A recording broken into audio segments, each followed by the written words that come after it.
Nagbabalik po ang ating programa para po sa ating teleturuan. Matutunghayan po natin ngayong gabi ang Module 3 sa Mathematics para po sa Season 3. Ito po ay hatid sa atin ni Jenny Lou Dalico ng Lazaro Francisco Elementary School. Narito po, tunghayan po natin ang aralin sa Mathematics dito pa rin po sa ating teleturuan.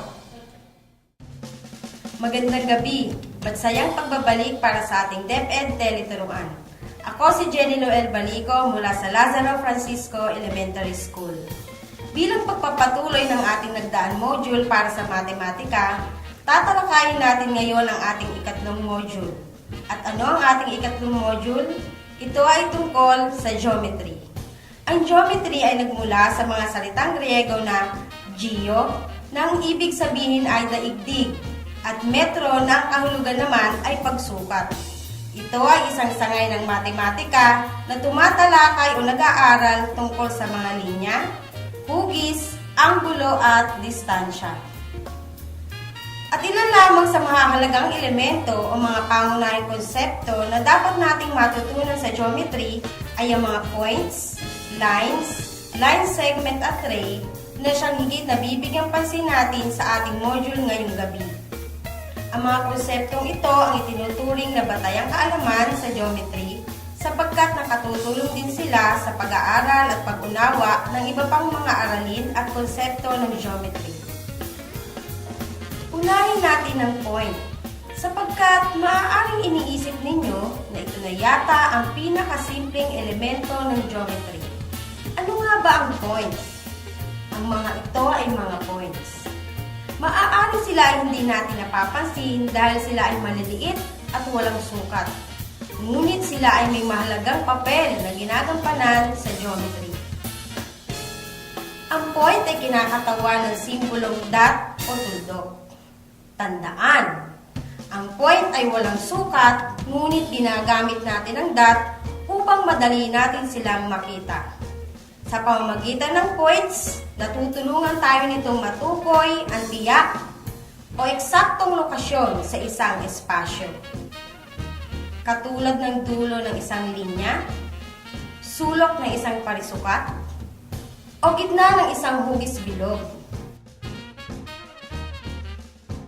Maraming bagay na makikita sa ating kapaligiran ang maaaring kumatawan sa point, tulad ng dulo ng ballpen at karayom, o kaya naman ay sulok na isang pisara. Ngunit hindi nila tayo lubusang matutulungan kung hindi natin sila bibigyan ng pangalan o katawagan. Maaaring sabihin kong, "Hoy, tignan mo ang point na iyon." Nakakalito, hindi ba? Sapagkat hindi mo alam kung alin sa mga points na ito ang tinutukoy ko. Dahil magkakapareho silang lahat. Bakit hindi natin sila bigyan ng pangalan? Tignan nga natin, ano kaya kung Alicia, Blisilda, Carolina, Dayanara, Elena, Flor de Liza, Gloria at Henrietta. Ngunit kung inyong mapapansin, ang mga pangalang ibinigay natin ay medyo mahaba at nakakalito. Kaya sa halip ng buong pangalan sabihin natin, bakit hindi ang mga unang titik lamang ng bawat pangalan ang gamitin natin? Ayan, mas madali lang sabihin na tandaan, hindi ba? Kaya kapag sinabi kong, tignan mo ang point A, o kaya tignan mo ang point B, tiyak mo na kung alin sa mga points na ito ang tinutukoy ko. Pag-usapan naman natin ngayon ang point A at point B. Kung pagdudugtungin natin ang dalawang point na ito, kakailanganin natin gumuhit ng isang diretsyong linya mula sa point A patungo sa point B. Isipin natin na ang linyang ginamit natin upang pagdugtungin ang dalawang points ay hindi humihinto at walang hangganan. At ang linya o line, ang pangalawa sa pinakapangunahing elemento ng geometry. Ang linya, tulad din ng point, ay nabibigyan ng ngalan ayon sa points na dinadaanan nito. Sa pamamagitan ng ating halimbawa, masasabi na ang line ay serye o walang hangganang mga points na magkakaugnay patungo sa magkasalungat na direksyon sa isang patag na ibabaw. Ang line ay ipinapakita o inilalarawan sa pamamagitan ng linyang may arrow sa magkabilang dulo at nakaturo sa magkasalungat na direksyon. At sa ilalim nito ay sinusulat lamang ang dalawang points na kanyang pinag-ugnay, katulad nito. Kaya naman ito ay tatawagin nating line AB o line BA. Sa pagsulat at pagbasa ng line, hindi mahalaga ang magkakasunod ng dalawang points, sapagkat ang line, tulad ng nabanggit kanina, ay walang simula o wakas. Maraming bagay sa ating paligid ang maaari nating gamitin bilang representasyon ng line o linya, tulad ng gilid ng libro o ruler o ng pintuan. Maaari pa tayong makaisip ng iba pang mga bagay na nagpapakita ng line sa ating kapaligiran. Pansinin ang bahagi ng line na may points. Ito ay tinatawag na line segment. Ang dalawang points na A at B ay ang kanyang endpoints. Ito ang nagpapakita ng kanyang hangganan sa magkabilang direksyon. Katulad ng ating halimbawa, nagsimula ito sa point A at natapos o huminto sa point B. Ito ay isinasanarawan sa pamamagitan ng line na may point sa magkabilang dulo. Sa ilalim naman nito, isinusulat ang pangalan ng dalawang endpoints tulad nito. Kaya ito ay babasahin bilang line segment AB o line segment BA. Tulad ng pagsulat at pagbasa sa line, ang pagkakasunod ng pangalan ng dalawang endpoints sa line segment ay hindi masyadong binibigyang pansin sapagkat maaari itong matapos at magsimula sa magkabilang points. Ilan lamang sa mga bagay na maaari nating gamitin bilang representasyon ng line segment ay ang mga linya sa pagitan ng dalawang sulok ng silid o bintana. Tandaan, ang line segment ay bahagi lamang ng isang line. Ang linya ay may iba't ibang uri ayon sa kanyang referensya o kaugnayan sa iba pang linya sa isang patag na ibabaw. Gamitin natin ang diagram na ito. Sa pamamagitan ng diagram na ito, susubukin nating tukuyin ang iba't ibang uri ng lines. Una ay ang parallel lines.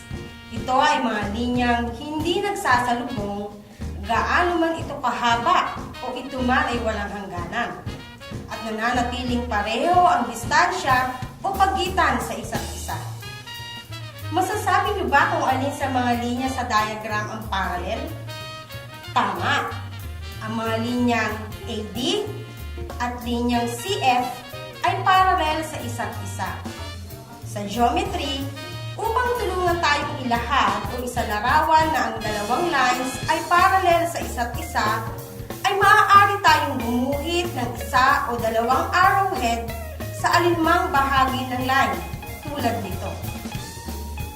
Ngunit ito ay maaari pa rin ilahad sa mas simple at madaling paraan sa pamamagitan ng paggamit ng simbolong ito, na ang ibig sabihin ay is parallel to.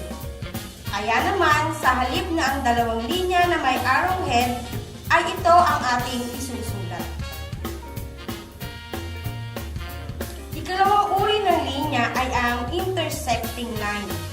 Ito naman ay mga linyang nagsasalubong sa iisang point sa isang espasyo. Ang point kung saan nag-intersect ang dalawang lines ay tinatawag na point of intersection. Kung titignan natin muli ang ating diagram, masasabi natin na ang linyang EB ay nag-i-intersect sa mga linyang DF at CF. At ang point B, ang point of intersection ng linyang EB at CF, samantalang ang point E naman, ang point of intersection ng mga linyang EB at DF. At ang ikatlo at huling uri ng linya ay ang perpendicular line. Ito ay mga linya nagsasalubong at nakabubuo ng right angles o parisukat na corner kung saan ang linya ay nag-intersect. Sa ating diagram, ang mga linyang DF at AD ay perpendicular sa isa't isa. Ito ay dahil sa point D kung saan nag-intersect ang dalawang linya ay maaari tayong makabuo ng hugis paluskat tulad nito. Sa pagsulat, ginagamit natin ang simbolo na makikita ninyo sa ating screen na ang ibig sabihin ay is perpendicular to. Kung kaya't sa halip na isulat natin ng buo, ang kaisipang line DF ay perpendicular sa line AD, ay ganito ang ating isusulat. Pansamantali nating putulin ang ating talakayan upang bigyan puwa ang ilang paalala mula sa ating video.